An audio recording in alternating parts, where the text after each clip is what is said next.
So here is the scenario from the surgical portion journal surgery. A patient with the right upper quadrant pain that radiates to his shoulder found to have the gallstones and he is vitally stable.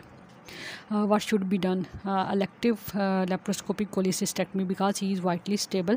If he is not vitally stable, like suffering from hypotension and tachycardia, then we will go for the emergency cholecystectomy. But here, with the right upper quadrant pain that radiates to shoulder and having the gallstones, so here he is vitally stable, so we will go for the elective laparoscopic cholecystectomy.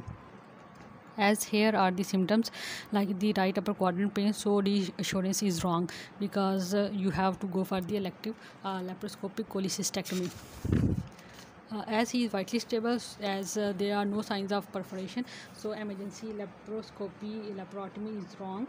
And then the other case is old age and anemia, bleeding per rectum and weight loss and left lower abdominal mass or pains, so it is the sigmoid carcinoma. You have to remember the old age, anemia and bleeding per rectum along with the weight loss. Old age, weight loss, bleeding per rectum and anemia, and left lower abdominal mass or pain. Left lower abdominal mass or pain, then it is sigmoid colon. Old age plus anemia plus weight loss but right lower quadrant pain or mass, then it is the cecal carcinoma because cecum is on the right side. So here's the difference between the acute mesenteric ischemia and ischemic colitis. Acute mesenteric ischemia is sudden in onset, while ischemic colitis onset is gradual over hours. And in acute mesenteric ischemia, there will be very severe pain and tenderness, while in ischemic colitis, there will be moderately severe pain. In the acute mesenteric ischemia, there will be history of atrial fibrillation. Atrial fibrillation will lead to embolization to superior mesenteric artery, and the embolization to superior mesenteric artery will lead to acute mesenteric ischemia. While in the ischemic colitis, there will be the multifactorial transient interruption of blood supply, for example heart failure and heart failure on the top of the MI. So here the multifactorial transient interruption of the blood supply due to different reasons, interruption of the blood supply. Ischemic colitis starts on the left iliac fossa, usually start on left iliac fossa. In the acute mesenteric ischemia, on the VBGs, on the venous blood gases, there will be the high lactate levels, and urgent surgery will be required in acute mesenteric ischemia. While in the ischemic colitis, there will be the bloody diarrhea, may be present, might not be present, and there will be the conservative surgery, conservative treatment or the surgical treatment. So then here are the scenarios of both these examples. An old man that present within 2 hours severe and persistent abdominal pain of acute onset. So here is the onset is acute onset, sudden in onset or acute onset, and severe pain and their abdominal distension, generalized tenderness, and absent bowel sounds.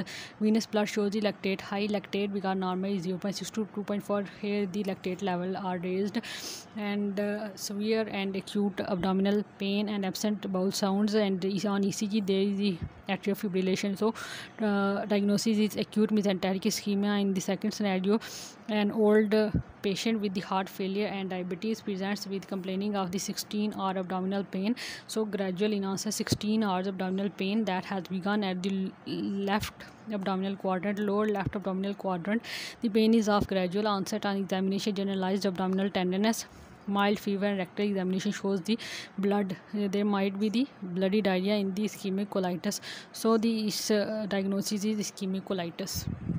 So here is another scenario. A 60-year-old man presents complaining of severe abdominal pain and bloody stools. The pain is cramp-like and is of gradual onset. So remember the gradual onset, so most likely it's ischemic colitis. He had MI 2 days ago. So MI also indicates towards the ischemic colitis, while atrial fibrillation indicates the acute mesenteric ischemia. He had MI 2 days ago and was treated with thrombolysis. He also takes azathioprine for Crohn's disease, and heart rate is 90 and temperature 37.5. What's the likely cause for abdominal pain and bloody stools? So gradually in onset and bloody stools and MI, so ischemic colitis.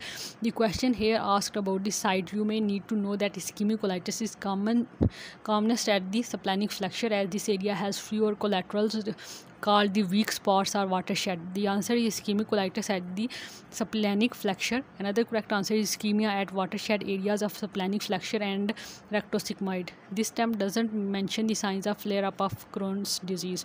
A child with the fluid-filled mass on the midline of his neck below the hyoid bone. fluid-filled mass on the midline of his neck below the hyoid bone.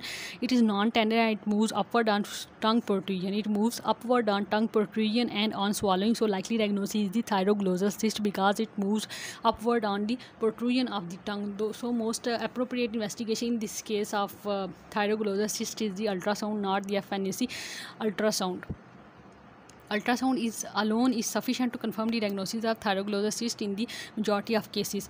If there is the scenario related to breast, offensive yellow discharge from an area near the nipple and history of abscess near that area that was surgically treated, then the diagnosis will be ductal fistula or the mammillary fistula. If there is the scenario of dysphagia and regurgitation of stale food or fluid along with the chronic cough, especially at the night time nocturnal, along with the bad mouth breath, halitosis and aspiration, then the diagnosis will be the pharyngeal pouch or Zenker's diverticulum. In this case of the pharyngeal pouch or Zenker's diverticulum, endoscopy is contraindicated because it may perforate the pouch. In pharyngeal pouch or Zenker's diverticulum, you have to avoid the endoscopy and you have to request for the barium swallow. Here is the scenario: old age along with the gradually worsening dysphagia, initially for solid food and then for the soft food and the liquids, and along with the long-standing gastric reflux. Think of the esophageal carcinoma. Diagnosis of the esophageal carcinoma is made through the upper GI endoscopy and biopsy. So you have to remember the gradually worsening dysphagia, old age along with the gastric reflux. Here is another scenario: old age along with the ear pain, earache, painful or discomfort swallowing, along with the lesion or ulcer on the mouth at the back of your tongue, along with the palpable non-tender cervical lymph nodes. Non-tender palpable cervical lymph nodes, think of the oropharyngeal carcinoma. Oropharyngeal carcinoma presents with the lump or ulcer in the mouth or throat and referred otalgia, ear pain, referred otalgia, lump or ulcer in the mouth or throat, persistent sore throat and painful swallowing in a typically old and smoker patient. Oropharyngeal carcinoma. Here is the nasopharyngeal carcinoma, where there will be swollen cervical lymph nodes, painless swelling or lump in the upper neck, eustachian tube obstruction, or due to eustachian tube obstruction there will be the otitis media. Along with this there will be epistaxis, recurrent nose bleeds, nasal obstruction in nasopharyngeal carcinoma, and other there might be conductive hearing loss along with the tinnitus. Risk factor for the nasopharyngeal carcinoma include the Epstein-Barr virus, smoking and alcohol. Epstein-Barr virus causes the nasopharyngeal carcinoma and Hodgkin lymphoma. Here is the tonsil carcinoma. Tonsil carcinoma, that is also the form of oropharyngeal carcinoma. In tonsil carcinoma, there will be the persistent sore throat over the weeks, progressive hoarseness of voice, dysphagia and painful swallowing, feeling of persistent lump in the throat, palpable lump on the anterolateral portion of the neck, and the absence of weight loss doesn't exclude the tonsil cancer. अगर weight loss नहीं है तो ये exclude नहीं करता tonsil cancer. Tonsil cancer तब भी हो सकता है. Tonsillar cancer suppress to the mandible. This is important that it suppressed to the mandible bone.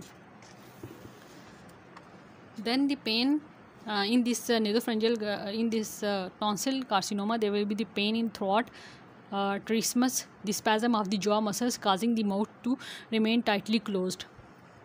Another important differential diagnosis is quinsy, that is peritonsillar abscess. Peritonsillar abscess usually present after the history of tonsillitis or sore throat for several days. Quinsy, that is peritonsillar abscess, present with severe trismus, that is locked jaw, spasm of jaw muscles. There will be dribbling of saliva and otalgia in the peritonsillar abscess as well. Otalgia was also present in the oropharyngeal carcinoma. And otalgia, ear pain, because the ninth nerve, the glossopharyngeal nerve, supplies the both the ears and tonsils.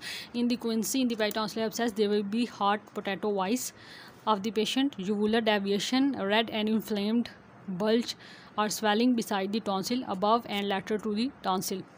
Then the Plummer-Vinson syndrome. In Plummer-Vinson syndrome, there will be triad of iron deficiency, anemia, and glossitis and dysphagia.